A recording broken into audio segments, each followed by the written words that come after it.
ముందుగా దేవునికి స్తోత్రాలు చెల్లిద్దాం. కూడి వచ్చిన సంఘస్థులకు ఆన్లైన్ ద్వారా యూట్యూబ్ ద్వారా వింటున్న దేవుని బిడ్డలందరూ కూడా యేసుక్రీస్తు నామమున వందనాలు. దేవుని బిడ్డలారా, దేవుని మహాకృపను బట్టి మనమంతి విధంగా సంఘముగా కూడుకొని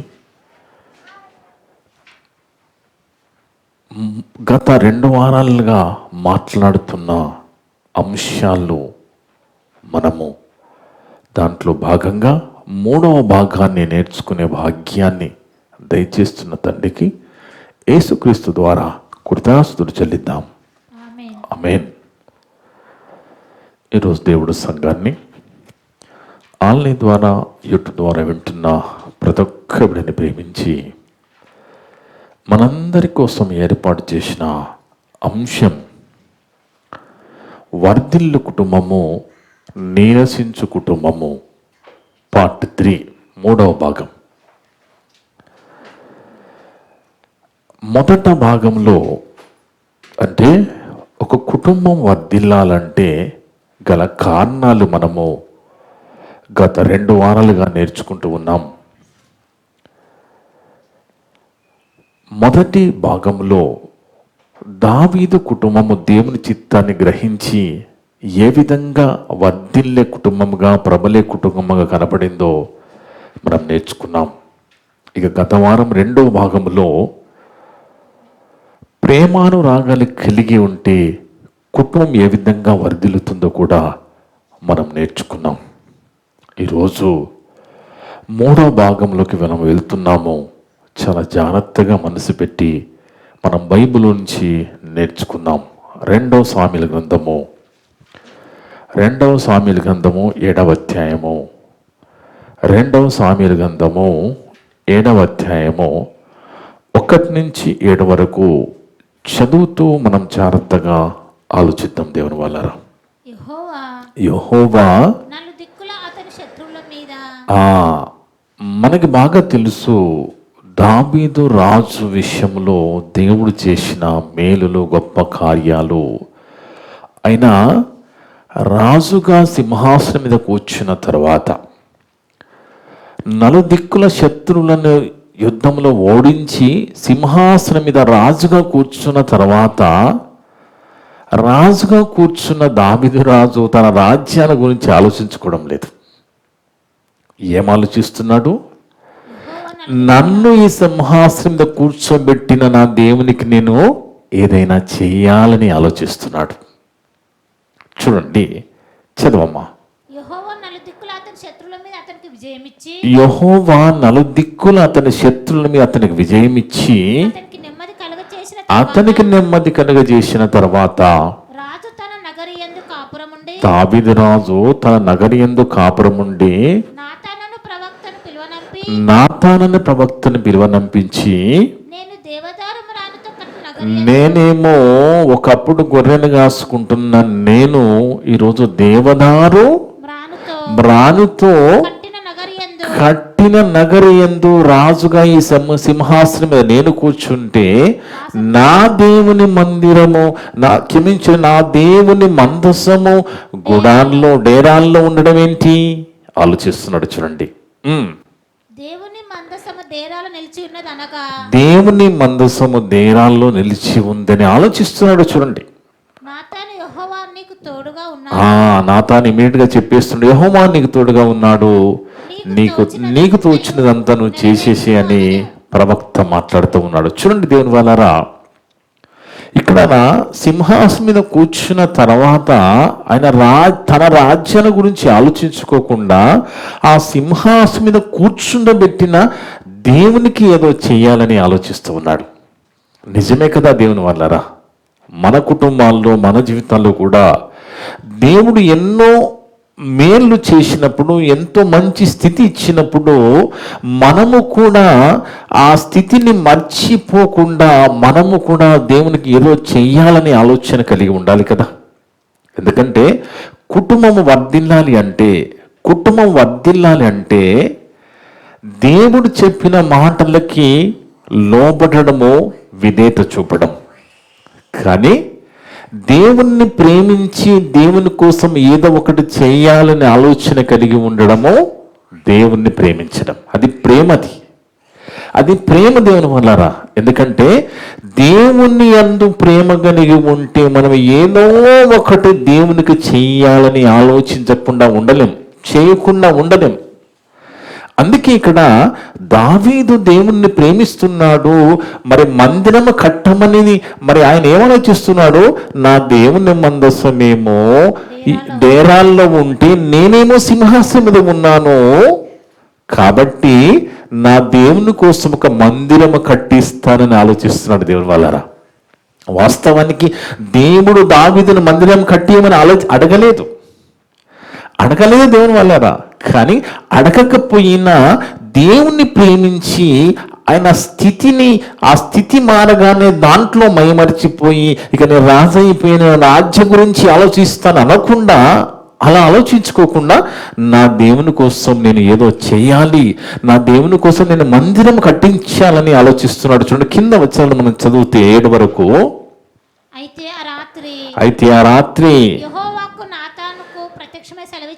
యెహోవా నాతానుకు ప్రత్యక్షమే సెలవిచ్చినది ఏమనగా, నీవు పోయి నా సేవకుడకు దావీదునకు ఇట్లా చెప్పు అంటున్నాడా. యెహోవా నీకు ఆజ్ఞాపించినది ఏమనగా, దావీదు నాకు నివాసముగా ఒక మందిరం కట్టింతువా, ఐగుప్తులో నుండి నేను ఇశ్రాయేలు నడిపించిన కాలము నుండి నేటి వరకు ఎప్పుడైనా నా కొరకు మందిరం కట్టించమని నేను అడిగానా? నివసింపక డేరాల్లోను గుడారంలో నివసించు సంచరించుచుంటిని. ఇశ్రాయేలుతో కూడా నేను సంచరించిన కాలమంతయు నా జనులను పోషించుడని నేను ఆజ్ఞాపించిన ఇశ్రాయేలు గోత్రములలో ఎవరితోనైనను ఎప్పుడైనను దేవదారు మ్రానుతో మందిరం ఒకటి నాకు కట్టవలని నేను ఎప్పుడైనా చెప్పి తినా? నేను అడిగినాను అసలు అంటున్నాడు దేవుడు. బాగా ఆలోచించండి. ఎప్పుడు కూడా దేవుడు మందిరం కట్టమని అడగలేదు. కానీ దావీదు దేవుణ్ణి ప్రేమించి నా దేవుని కోసం నేను ఏదో ఒకటి చేయాలి, నా దేవుని కోసం నేను మందిరం కట్టించాలనుకుంటున్నాడు. అందుకే దేవుని వల్లరా బాగా మనం ఆలోచిస్తే, మనము దేవుని గురించి ఆలోచిస్తే, మనము దేవుని కోసం ఏదో ఒకటి చేయాలనుకుంటే దేవుడు మన గురించి ఆలోచిస్తాడు. బాగా గుర్తుపెట్టుకోవాలి. ఎందుకంటే ఎప్పుడైతే మందిరం గురించి దావీదు ఆలోచన కలిగి ఉన్నాడో ఆ విషయంలో దేవుడు సంతోషపడ్డాడు. దేవుడు వాస్తవానికి అడగలేదు, కానీ దేవుణ్ణి ప్రేమించి దావీదు ఇంత గొప్పగా ఆలోచించినప్పుడు ఖచ్చితంగా ఆ విషయంలో దేవుడు సంతోషపడి, తర్వాత 7 వరకు చదవమ్మా. 16వ వచనము ఒక వాగ్దానం ఇస్తున్నాడు చూడండి. ఎందుకంటే దేవుణ్ణి ప్రేమించి దేవుని కొరకు మందిరము కట్టాలనుకున్న దావీదుకు దేవుడు వాగ్దానం ఇస్తున్నాడు. ఆ వాగ్దానమే ఆ కుటుంబానికి ఆశీర్వాదంగా మారిపోయి దావీదు కుటుంబము వర్ధిల్లింది. అందుకే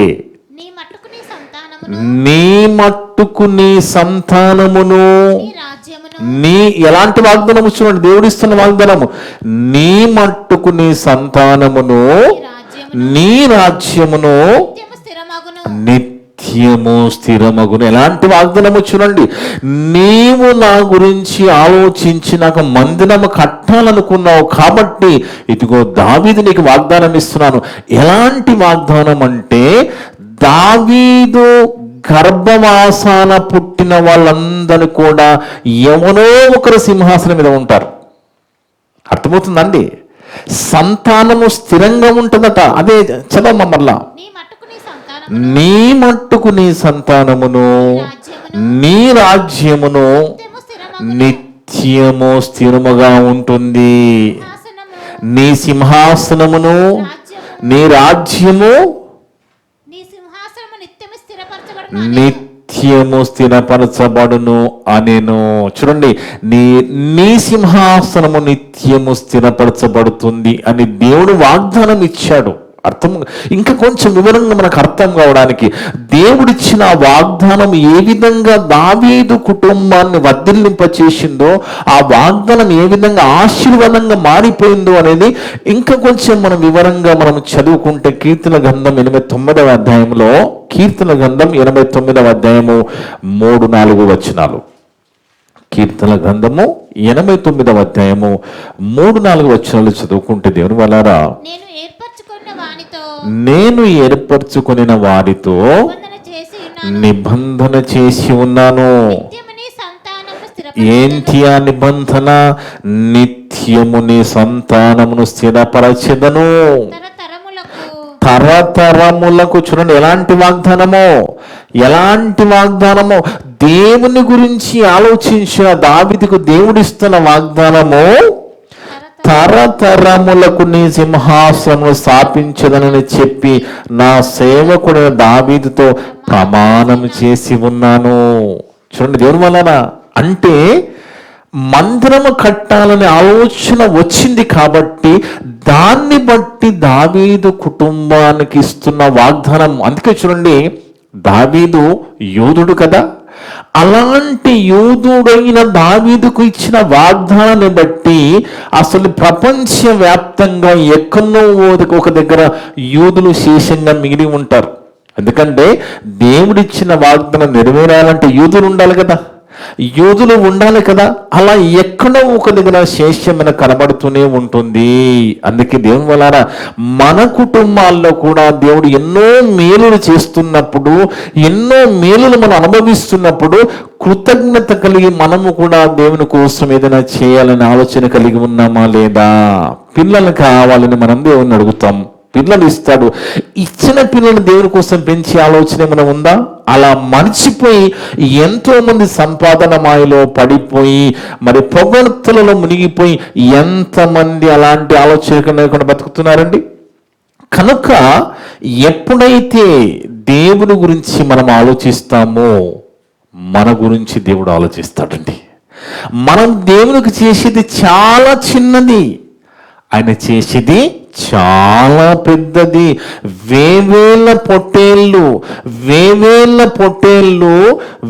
వేల కొలది నదుల తైలము నిన్ను సంతోషపరచునా అంటాడు భక్తుడు. అంటే వేల కొలది పొట్టేలు గాని మరి వేలాది నదుల తైలము దేవుణ్ణి సంతోషపరచదండి. దేవుడు కోరుకుంటుందండి కాదు. అందుకే దేవుని వలన ఎప్పుడైతే ఇంకా ఈ 29వ వచనం చదవం, అదే 89-29వ వచనం. శాశ్వత కాలము వరకు అతని సంతానమును, ఆకాశమున్నంత వరకు అతని సింహాసనమును నిలిపేదను. ఎలాంటి వాగ్దానము చూడండి, శాశ్వత కాలము యూదులనే వాళ్ళు ఉంటారు. ఆకాశమున్నంత వరకు దావీదు సింహాసనం ఉంటుందట. 34 నుంచి 35 నుంచి 37 వరకు కూడా చదువుకుంటే 35 నుంచి 37 వరకు అమ్మా, అతని సంతానము శాశ్వతముగా ఉండుననియు. ఎవరి సంతానము? దావీదు సంతానము శాశ్వతముగా ఉండుననియు.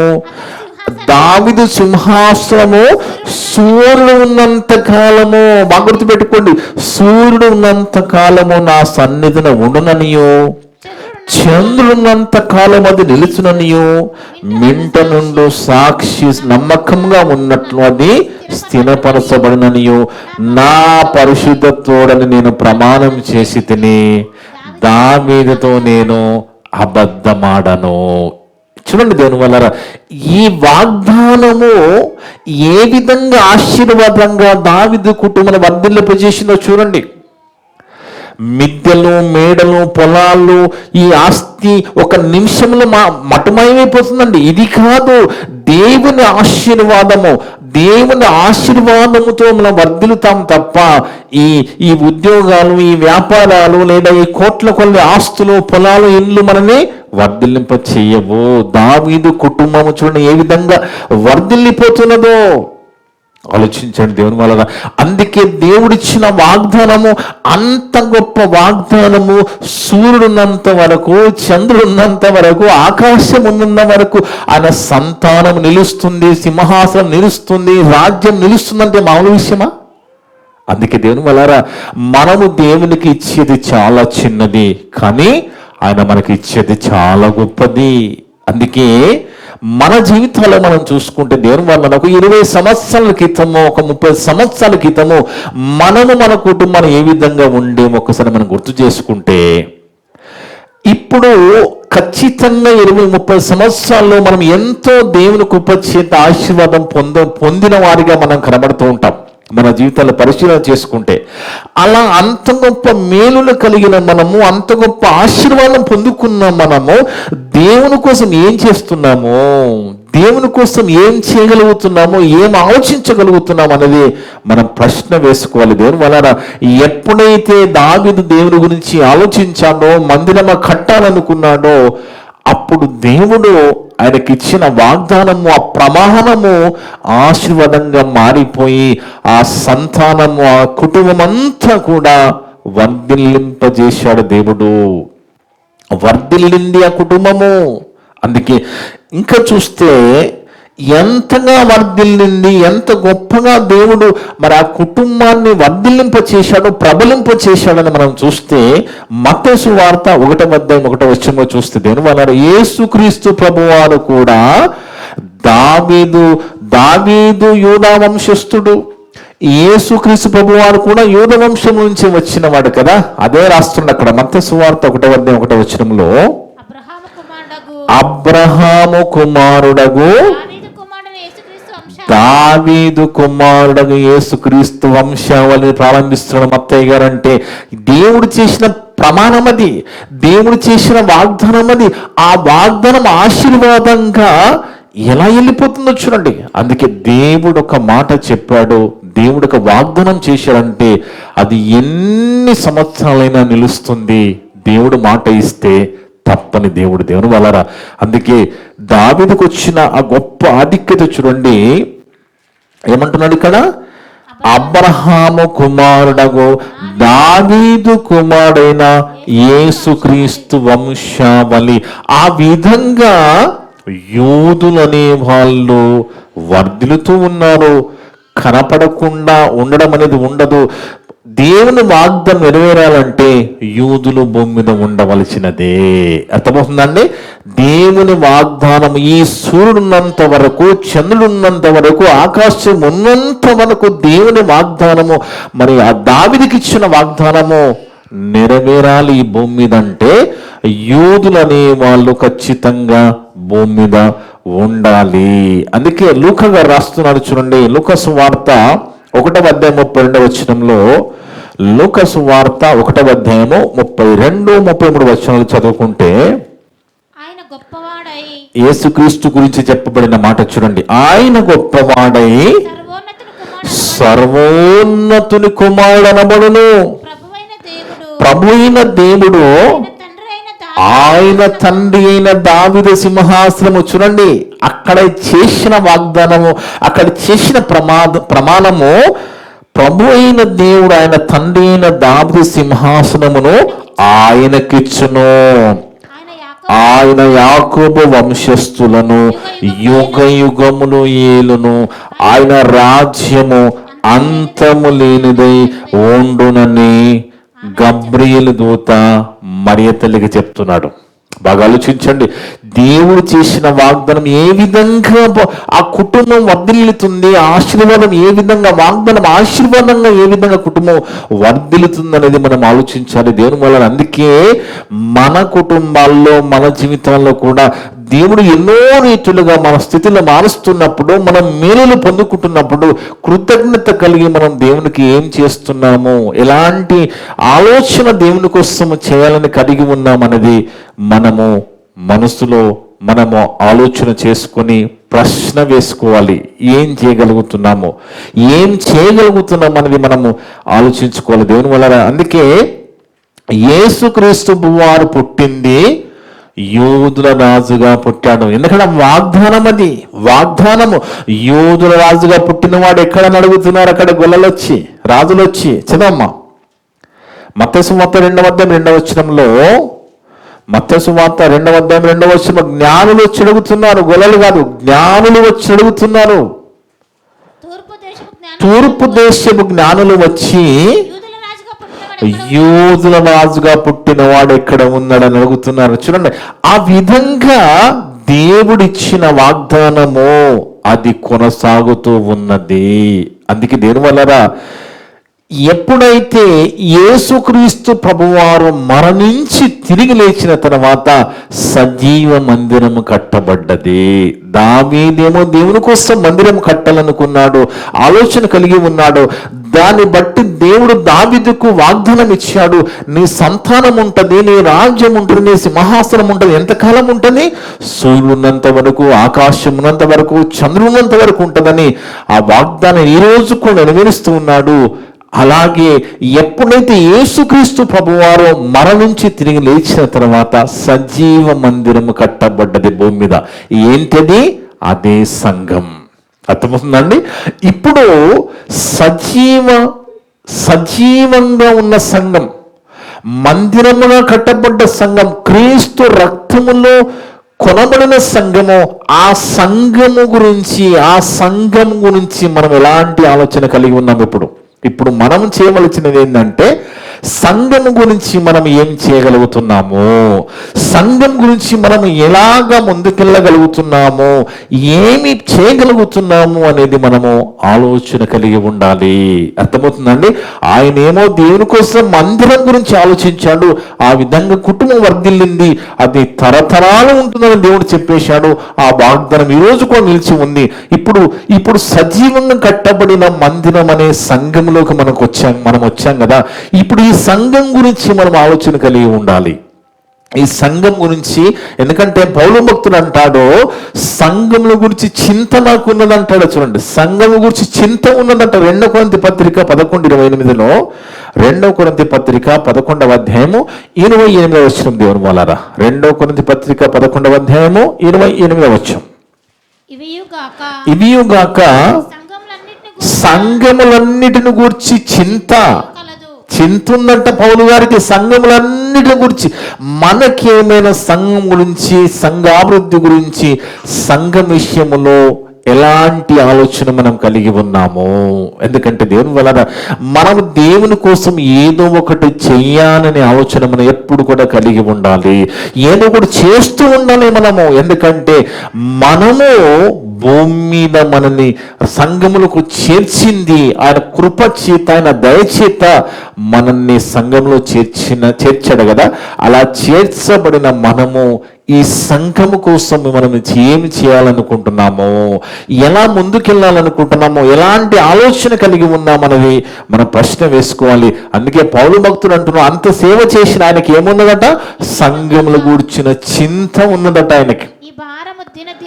ఆ భారము దినదినం ఆయన కలుగుతుందట. చూడండి దేవుని వల్లారా, వాస్తవానికి సంఘం అనేది క్రీస్తు రక్తం చేత కొనబడిన సంఘం, కట్టబడిన సంఘం. కానీ సంస్థలు ఉన్నాయి లోకములో. సంస్థలు అనేటివి ఎలా పుట్టుకొచ్చాయి? ఈ సంస్థలు అనేటివి మనుషుల చేత కట్టబడ్డాయి, మనుషుల చేత స్థాపించబడ్డాయి. కానీ చాలా మంది సంస్థల్లో ఉండడానికి ఇష్టపడుతున్నారు, కానీ ప్రభు రక్తములో కొనబడిన సంఘములో ఉండాలి కదా. అంతే కదండి. సంస్థల్లో ఉంటే ఎలా? నువ్వు ఉండవలసినది సజీవము గల మందిరము, ప్రభు రక్తములతో కొనబడిన సంఘములో ఉండడానికి మనం చూడాలి కదా. ఆ సంఘం గురించి మనకి ఆలోచన ఉండాలి కదా, చింత ఉండాలి కదా. కానీ సంస్థలు అనేటివి మనుషుల ఆలోచన నుంచి వచ్చినవి, మనుషుల ఆలోచన నుంచి పుట్టినవి. కానీ సంఘం అనేది క్రీస్తు తన రక్తం చేత కొన్న సంఘము. అందుకే దేని వలన మనము బాగా ఆలోచిస్తే సంఘము అనేది సంఘము అందుకే అంటున్నాడు, సంఘములో అపోస్తుల బోధ, సంఘములో రొట్టె విరవము, సంఘములో ఎడతెగ విజ్ఞాపన ప్రార్థన, సంఘ సహవాసం, ఇవన్నీ ఉండాలి. అర్థముందండి? సంఘాలు విడిచి సంస్థలకు వెళ్ళిపోవడం కాదు, సంఘం అనేది ప్రభు రక్తం చేత కొనబడిన సంఘం. సంఘములో మనం ఉండాలి. ఈ సంఘం గురించి చింత ఉండాలి. ఈ సంఘ అభివృద్ధి గురించి చింత ఉండాలి. అందుకే మరి పౌలు భక్తులు రాస్తున్నాడు కొలస్సీ పత్రిక 2వ అధ్యాయంలో, కొలస్సీ పత్రిక 2వ అధ్యాయం 19వ వచనం. కొలస్సీ రాసిన పత్రిక 2వ అధ్యాయం 19వ వచనం మనం చదువుకుంటే, కొలస్సీలకు రాసిన పత్రిక 2వ అధ్యాయము 19వ వచనం ఆఖరి మాట చదవమ్మా. 19వ వచనము, ఆ శిరస్సు మూలముగా, ఏ శిరస్సు? సంఘానికి శిరస్సు క్రీస్తైనప్పుడు ఆ శిరస్సు మూలముగా సర్వ శరీరము కీళ్ళ చేతను నరముల చేతను పోషింపబడి అతకబడినది దేవుని వల్ల కలుగు వృద్ధితో అభివృద్ధి పొందుచున్నది. చూడండి, సంఘానికి శిరస్సు క్రీస్తు అయినప్పుడు ఆ సంఘములో నాటబడిన మనము వర్ధిల్లుతూ ఉండాలి.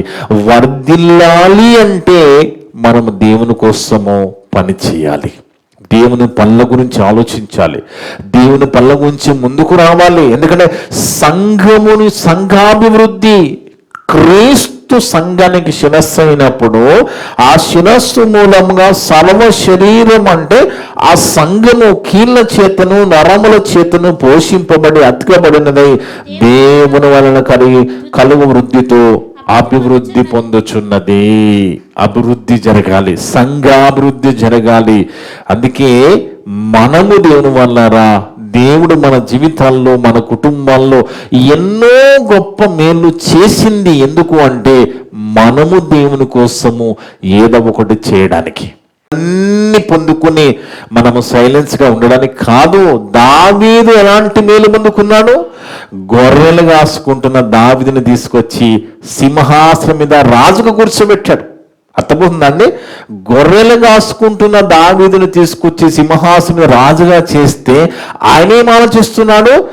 సింహాసనం మీద కూర్చున్న దేవునికి నేను ఏదైనా చెయ్యాలి, నన్ను కూర్చుండబెట్టిన దేవుని కోసం నేను మందిరం కట్టాలనుకుంటున్నాడు. మన స్థితిగతులను మార్చి సంఘములో ఉంచిన దేవుని కోసం మనం ఏం చేస్తున్నాము, ఏం ఆలోచిస్తున్నాము, మన కుటుంబం ఏ విధంగా దేవుని కోసం ముందుకు వెళుతుంది. ఎందుకంటే దేవుని గురించి మనం ఆలోచించి ఏదో ఒకటి చేస్తేనే మన కుటుంబాలు వర్ధిల్లుతాయి, లేదు అంటే నీరసించిపోతాయి దేవుని వల్ల. ఎందుకంటే వర్ధిల్లు కుటుంబముగా మనం ఉండాలి అంటే మనము దేవుని గురించి ఆలోచించాలి, దేవుని గురించి చేయాలి, దేవుని గురించి ముందుకెళ్ళాలి, దేవుని గురించి చెప్పాలి. ఎన్నో పనులు మనకు ఉన్నాయి. ఇవి మనం చేసుకుంటూ వెళితే ఖచ్చితంగా మన కుటుంబాలను దేవుడు వర్ధిల్లింపచేస్తాడు. ఆ ఆశీర్వాదం అనేది మరి మిద్దెలు మేడలు పొలాలు ఇది కాదు. దేవుని ఆశీర్వాదం అనేది మన కుటుంబం వర్ధిల్లి చేస్తుంది తప్ప ధనం ఉంటే మాకు సరిపోతుంది, ధనం ఉంటే మేము బాగుంటాం, ధనం ఉంటే మా పిల్లల చదువు బాగుంటుంది ఉండదు. అలా ఉండదు. ధనం ఉంటే ఉండదు. దేవుని ఆశీర్వాదం ఉంటేనే మన కుటుంబం వర్ధిల్లుతుంది. అందుకే దావీదు కుటుంబం అంతా కూడా మనం ఆలోచిస్తే ఏ విధంగా వర్ధిల్లిందనేది మనకు స్పష్టంగా కనబడుతుంది. అంత గొప్ప వాగ్దానము దేవుడు దావీదుకి చేశాడు. అందుకే దేవుని వలన క్రీస్తు సంఘము గురించి, ఆ సంఘాభివృద్ధి గురించి, ఆ సంఘం గురించి ఆలోచన మనం చేయాలి. సంఘానికి ఇంకే మనం ఏం చేయగలము, ఈ సంఘం తరపున దేవుని కోసం మనం ఏం చేయగలమనేది మనం ఎల్లప్పుడూ సిద్ధంగా ఉండాలి. ఎందుకంటే మన కుటుంబం వర్ధిల్లాలంటే మనం ఈ విధంగా చేసుకుంటూ ముందుకు వెళ్ళాలి. ఇంకో మాట కూడా చూస్తే దేవుని వలన కీర్తన గ్రంథము 92వ అధ్యాయం 13వ వచనం చూస్తే, కీర్తన గ్రంథము 92వ అధ్యాయం 13వ వచనం. కీర్తన గ్రంథం 92వ అధ్యాయము 13వ వచనం. యెహోవా మందిరములో నాటబడిన వారై వారు మన దేవుని ఆవరణంలో వర్ధిల్లుదురు. ఇప్పుడు మందిరం ఏంటి? సంఘము మందిరం కదా. సజీవ సంఘము, సజీవము కలిగిన సంఘం ఇది. ప్రభు రక్తము చే కొనబడిన సంఘము ఇప్పుడు మందిరము. ఈ మందిరములో మనము వర్ధిల్లాలి అంటే ఆయన గురించి ఆలోచన కలిగి ఉండాలి. యెహోవా చదవం మళ్ళా. యెహోవా మందిరములో నాటబడిన వారై వారు మన దేవుని ఆవరణంలో వర్ధిల్లుదురు. ఈరోజు మందిరం అనేది సంఘమైనప్పుడు సంఘములో చేర్చబడిన మనము దేవుని చేత ఎన్నో రీతులుగా మేలులు పొందుకుంటున్న మనము, అలా మేలులు పొందుకుంటున్న మనము, మన స్థితిగతులు మార్చబడుతున్న మనము కృతజ్ఞత కలిగి దేవుని కోసం ఆలోచించి దేవుని కోసం మనం ఏదో చేసుకుంటూ వెళ్ళిపోతూ ఉండాలి. దేవుని పని చేసుకుంటూ వెళ్ళిపోతూ ఉండాలి. అందుకే కుటుంబాలుగా సంఘానికి రావడం, కుటుంబాలుగా దేవుని ఆరాధించడం, కుటుంబాలుగా దేవుని పనిలో ఉండడం అనేది మనం ఉండే విధంగా చూసుకోవాలి. ఎందుకంటే దేవుని వల్ల చాలా మంది కుటుంబంగా రాలేని పరిస్థితులు కనబడుతూ ఉంటారు. అలాంటి పరిస్థితులు మనం ఉండకుండా కుటుంబాలుగా సంఘానికి రావాలి. ఎందుకంటే దేవుని ఇల్లు గురించి మనం ఆలోచన కలిగి ఉండాలి. ఏంటి దేవుని ఇల్లు? సంఘమే ఆయన ఇల్లు. అర్థమవుతుందండి? దేవుని ఇల్లు అంటే సంఘము. ఈ సంఘం గురించి మనం ఆలోచిస్తే ఖచ్చితంగా మన కుటుంబాలు ప్రబలుతాయి, వర్ధిల్లింప చేస్తాడు. దేవుడు చెప్పేస్తాడు, అన్ని చెప్పేస్తున్నాడు. బైబిల్లో ప్రతిదీ రాయించాడు. ఎందుకు మన కుటుంబాల్లో వర్ధిల్లకుండా నిరసించిపోతున్నాయి అనేది కూడా బైబిల్లో రాయించాడు. మన కుటుంబం నిజంగా వర్ధిల్లాలి, దేవుని ఆశీర్వాదము మరి మనము పొందుకొని దేవునిలో వర్ధిల్లాలి అంటే ఖచ్చితంగా ఆయన ఎడల ప్రేమ కలిగి ఉండాలి. ఆయన కోసం ఏదో ఒకటి చేసుకుంటూ మనం ముందుకు వెళుతూ ఉండాలి. అలాంటప్పుడే మన కుటుంబాలు వర్ధిల్లుతాయి దేవుని వల్లరా. ఎందుకంటే దావీదు కుటుంబానికి ఇచ్చిన వాగ్దానము ఇప్పటి కూడా కంటిన్యూ అవుతుంది కదా. అలాగే మన కుటుంబాల్లో కూడా దేవుడు ఎన్నో రీతిగా మనల్ని కాపాడుతున్నాడు, ఎన్నో సహాయం చేస్తున్నాడు. అన్నిటి విషయంలో మన కృతజ్ఞత భావము కలిగి మన స్థితి ఎందుకు మార్చాడు అనేది కూడా మనం ఆలోచించుకోవాలి. ఒకప్పుడు ఎలాగుండే వాళ్ళము, ఇప్పుడు ఎలాగున్నాము. ఇప్పుడు ఇలా ఉన్నామంటే ఖచ్చితంగా నేను నా దేవుని కోసం ఏదైనా చేయాలి, నా దేవుని కోసం నేను నడవాలి, నా దేవుని కోసం చెప్పాలని ఆలోచన మనం కలిగి ముందుకు వెళ్ళాలి. అలా మనం ముందుకు వెళుతున్నప్పుడు మనము దేవుని కోసం చిన్నది చేస్తే ఆయనకి చేసేది చాలా చిన్నది, కానీ దేవుడు మన కుటుంబాలు చేసేది చాలా పెద్దదిగా ఉంటుంది, చాలా గొప్పగా ఉంటుంది. అలా మనము వర్ధిల్లే కుటుంబంగా ఉంటాము. ఇవన్నీ కూడా, ఈ మాటలన్నీ కూడా దేవుడు మనకు ఎందుకు నేర్పిస్తున్నాడు అంటే మన కుటుంబాలు దేవునిలో ఎల్లప్పుడూ నడిపింపబడుకుంటూ ఆయన కోసం ఆలోచించుకుంటూ, ఆయన కోసం దేవుని పని చేసుకుంటూ, దేవుని ప్రకటించుకుంటూ మనం వెళుతున్నప్పుడు మన కుటుంబాల గురించి ఆయన ఆలోచన కలిగి ఉంటాడు. అర్థమవుతుందండి? మనం ఆయన గురించి ఆలోచిస్తే ఆయన మన గురించి ఆలోచిస్తాడు. మనం ఆయనకి ఏదైనా చేయడం ముందుకు వస్తే ఖచ్చితంగా మనకి ఏదైనా మన కష్టం వచ్చినా, అవసరం వచ్చినా మనం అడగకముందే దేవుడు మనకు సాయం చేస్తాడు. కానీ మనం పుట్టించింది ఇక్కడ మనం పుట్టింది, మనం బ్రతికేది మన కోసం కాకుండా దేవుని కోసం ఏ విధంగా మనం చూసుకోవాలి. ఎందుకంటే మనం బ్రతికున్నామంటే మనకి బ్రతికిచ్చిన దేవుడు ఎందుకు బ్రతికిచ్చారంటే ఆయన కోసం బ్రతకడానికి, కొంతమంది బ్రతికించడానికి మనకు బ్రతికిచ్చాడు. కాబట్టి దాన్ని అర్థం చేసుకుని మనం వర్ధిల్లే కుటుంబంగా ఉందాం. ఆయన గురించి ఆలోచించుకుంటూ ఏదో ఒకటి చేసుకుంటూ మరి దేవుని కోసం మనం బ్రతుకుదాం. ఆ విధంగా దేవుని ఆశీర్వాదం అనే ఆ ఆశీర్వాదముతో మనం ప్రబలుదాం కుటుంబాలుగా. అలా ప్రబలాలంటే ఆయన మాటలకి లోబడి దేవుని ప్రేమించి మనము ఆయన పనులను చేసుకుంటూ ముందుకెళ్తే ఆ విధంగా భక్తుల జీవితాలన్నీ కూడా వర్ధిల్లినట్టుగా మనం చూస్తున్నాము. వర్ధిల్లడం అంటే అదేదో ఆస్తిపాస్తులు, కోట్ల ఆస్తులు అది కాదు. దేవునిలో వర్ధిల్లడం అంటే ఆయన ఆశీర్వాదం వర్ధిల్లింప చేస్తుంది. మనకి ఎప్పుడు ఏది అవసరం అనేది ఆయనకు బాగా తెలుసు. మన పరిస్థితులను బట్టి, మన అవసరాన్ని బట్టి ప్రతి విషయంలో దేవుడు సాయం చేసుకుంటూ వెళ్ళిపోతాడు. మన జీవితాలన్నీ పరిశీలన చేసుకుంటూ ఇన్ని సంవత్సరాల జీవితం 20-30 సంవత్సరాలు ఒకసారి వెనక్కి వెళితే అప్పుడు ఎలా ఉండే వాళ్ళము, ఇప్పుడు ఎలా ఉన్నామో చూసుకుంటేనే మనకు అర్థమైపోతుంది మన కుటుంబాలు ఎలాంటి ఆశీర్వాదం మనం పొందుకొని వెళుతున్నామో. అలా పొందుకున్న మనం ఎందుకు మనల్ని దేవుడు ఆ విధంగా వర్ధిల్లింప చేస్తున్నాడు. అదేదో మనమేదో సంతోషపడి దేవుని పక్కన పెట్టాలని కాదు, కానీ మనము సంతోషంగా ఉన్న దేవుని సంతోషపెట్టే బిడ్డలుగా మనం ఉండాలని దేవుడు ఇవన్నీ చేస్తున్నాడని మనం మనసులో పెట్టుకుని దావీదు లాంటి మంచి ఆలోచన కలిగి మనం ముందుకు వెళదాము. అలా వెళితే ఖచ్చితంగా దేవుడు కూడా మన కుటుంబాలను ప్రబలే కుటుంబాలుగా, వర్ధిల్లే కుటుంబాలుగా చేస్తాడు. అలా చేయాలని కోరుకుంటూ ఇప్పటి వరకు నా ద్వారా మాట్లాడిన ప్రతి మాట విన్న మీ అందరి హృదయాలలో చెప్పిన నా హృదయంలో దేవుడు సమృద్ధిగా ఫలింపజేయను కాక. ఆమేన్. ప్రార్థన చేసుకుందాం. మమ్మలను మిక్కిలిగా ప్రేమించిన మా పరలోకపు తండ్రి, మీ యొక్క పరిశుద్ధమైన ఘనమైన నామమును బట్టి స్తుతులు స్తోత్రాలు నైనా. గొప్ప దేవుడు తండ్రి, గొప్ప మాట ఈ దినాన మాతో మాట్లాడుతూ వచ్చిన విధానం బట్టి స్తోత్రాలు నైనా. అవును తండ్రి, ఏ విధంగా దావీదు కుటుంబం వర్ధిల్లిందో, దావీదు రాజు అయినప్పటికీ కూడా రాజ్యాన్ని గురించి ఆలోచించకుండా ఏ విధంగా మిమ్మల్ని గురించి మీకోసం మందిరం కట్టని ఆలోచించినప్పుడు మీరు అది చూచినైనా ఆయనకి ప్రమాణం చేసి వాగ్దానం చేసి ఆ వాగ్దానమే కుటుంబాన్ని ఆశీర్వాదంగా దయచేసినైనా యుగ యుగాలు ఆ రాజ్యం ఆ సింహాసనం స్థిరపరచబడుతుందని ఆ రీతిగా ఆ యొక్క ఆశీర్వాదాన్ని బట్టి వాగ్దానాన్ని బట్టి అదే దావీదు సంతానం నుంచి ప్రభువాన్ని కూడా భూమి మీదకి తీసుకొని వచ్చి ఆ రీతిగా మరి రాజ్యాన్ని స్థాపించి సింహాసనాన్ని స్థాపించి ఇప్పుడు ఆత్మ సంబంధమైన రాజ్యంగా మరి ప్రభు రక్తములో కడగబడిన మందిరముగా సంఘముగా ఉంటున్న మేము కూడా మరి ఏ విధంగా సంఘం గురించి ఆలోచన కలిగి ఉండాలో అలా ఆలోచన కలిగి ఉన్నప్పుడు మీరు కూడా మమ్మల్ని ఏ విధంగా వర్ధిల్లింప చేస్తారో మాట్లాడుతూ వచ్చేవనైనా అందరిని బట్టి స్తోత్రాలు చెల్లిస్తున్నాం. అలా ఉండటకు సాయం చేయడం, ఎల్లప్పుడూ మిమ్మల్ని గురించి ఆలోచన కలిగి ఉండే భాగ్యాన్ని ప్రసాదించండి తండ్రి. ఇప్పటి వరకు నా ద్వారా మాట్లాడిన ప్రతి మాట విన్న సంఘస్థులందరి ఉదయాలలో, ఆన్లైన్ ద్వారా యూట్యూబ్ ద్వారా వినబోతులందరి ఉదయాలలో ఫలింపచేయండి.